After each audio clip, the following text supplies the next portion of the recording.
Hello, hope all is well. So this is, I guess, part 2 of capturing tone.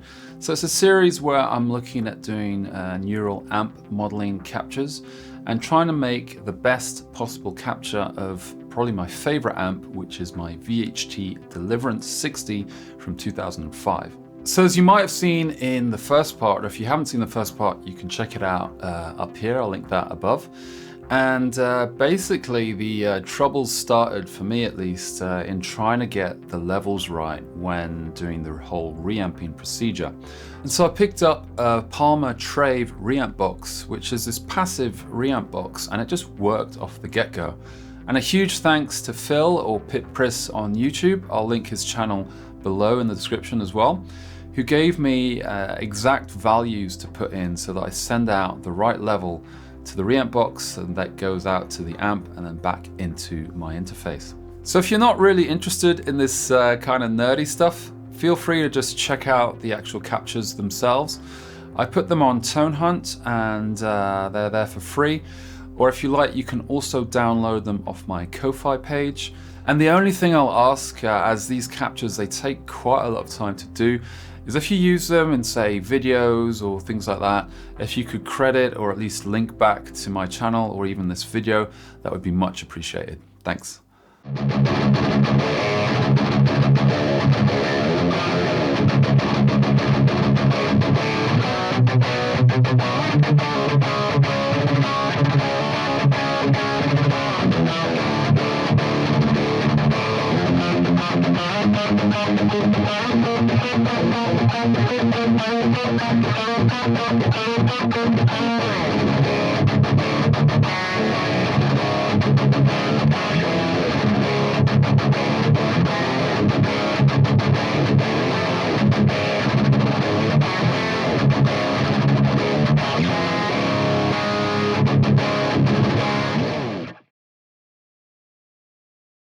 Every time you capture the amp at a certain point, you're sending a 3-minute, 10-second long signal that's going into the amp that you have to sort of sit by, per se, and capture.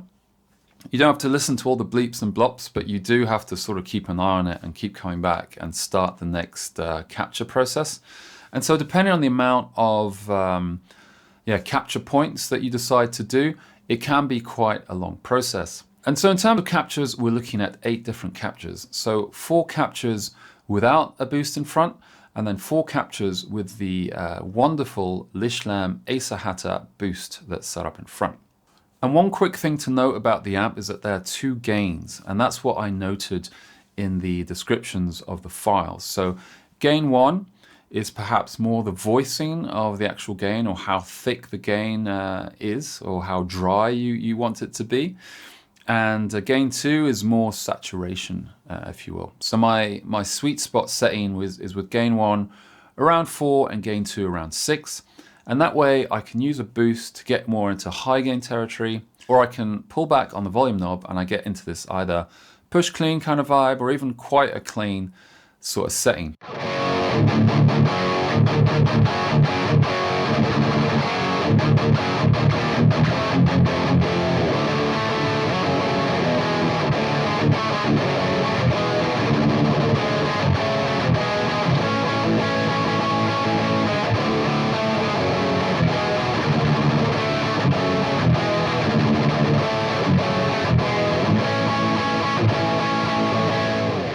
So of course you can use boosts to boost the amp.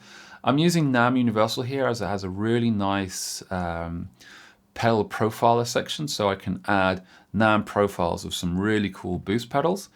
But if you don't want to use that, there are different profiles, one with the amp by itself, and then one with the Lichtlaerm Audio Ace boost in front. And the settings for the Lichtlaerm Audio Ace were basically boosters at noon, and cut is about 9 o'clock. So it's taking out some of the lows to tighten things up a bit. As I play in drop B, I find that quite useful, and then further boosting the amp. So I'll play through some profiles now, just to give an idea of the tones.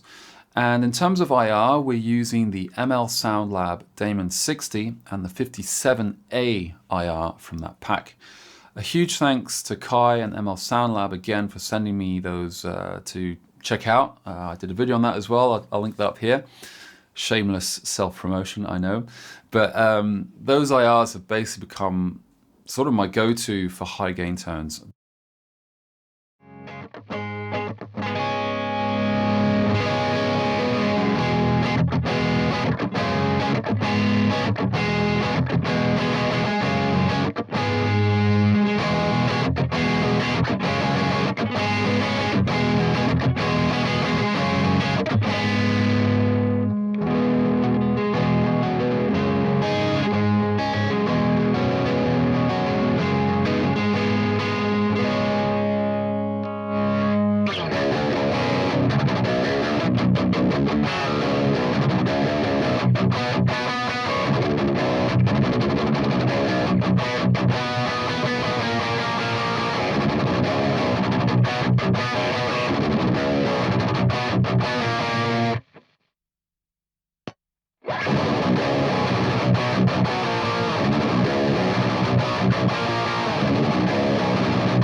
So I included two profiles, I guess, for a bit of fun, and that's with the gain 1 and gain 2 maxed out, so both at 10.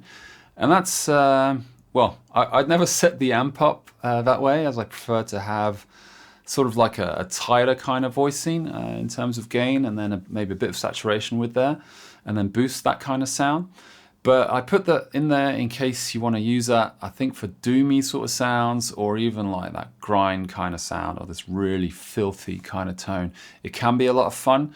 And then there's a profile of that, of course, with the Lichtlaerm Audio Acer Hatter as well.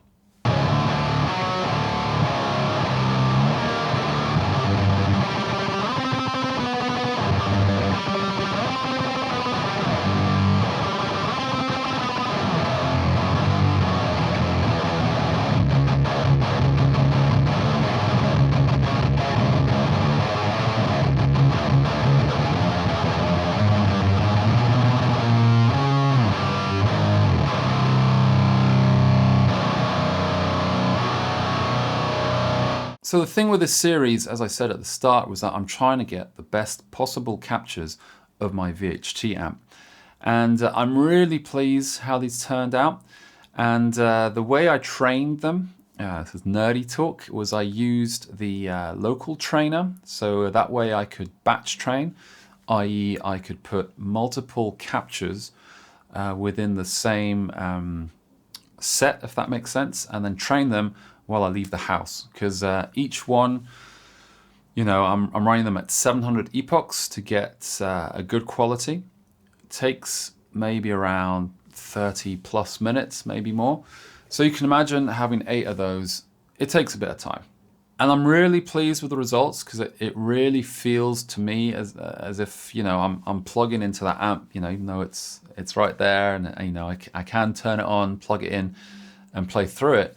Having something like this to either easily sketch ideas or play through is really cool, and the fact that I can also share it with other people so that you can check out those tones is just an added bonus as well. So for me, my go-to setting was gain 1 at 4 and gain 2 at 6 with and without the boost. However, in terms of profile, I really like how the G1 4, G2 10 one turned out. And last but not least, just a quick note on input gain or input levels here, because in the NAM Universal and also other neural amp modeling plugins, you can set the input. And you've got boost as well, but on my interface, I'm using the Countryman 85 DI. I'm peaking at around the -6 level. So I think through talking with Phil, equates to, I guess, plus 14 dB. If that number means something to you. But what I would suggest is to play through the profiles and then mess around with the input gain. Maybe you already have enough or too much input gain, and you can of course dial that back. And I find that the profile or the snapshots I made, they're quite responsive to the input gain that you throw at them, so that should work out quite well. And if you're looking for some free plugins to supplement your NAM experience, I made a video on ambient guitar tone plugins that can be downloaded for free. I'll link that up there. So if you're looking for, say, delay, reverb, and maybe some modulation as well, there's a few plugins on there that are free to download and I think really work well with this sort of setup, especially if you're looking for free plugins. And as I said, this is still like an ongoing video series, so I'm going to be trying to borrow other amps from friends to capture them where possible and see how close or how good a profile I can make, shall we say, at least to the feel and the sound and response of the amp. And yeah, let me know what you think of these profiles in the comments. I mean, this takes quite a bit of time to do, so I'd be really happy to hear what you think. In any case, thanks a lot for watching. If you enjoy this kind of content, please drop a like and subscribe, as it really helps me out. Thanks.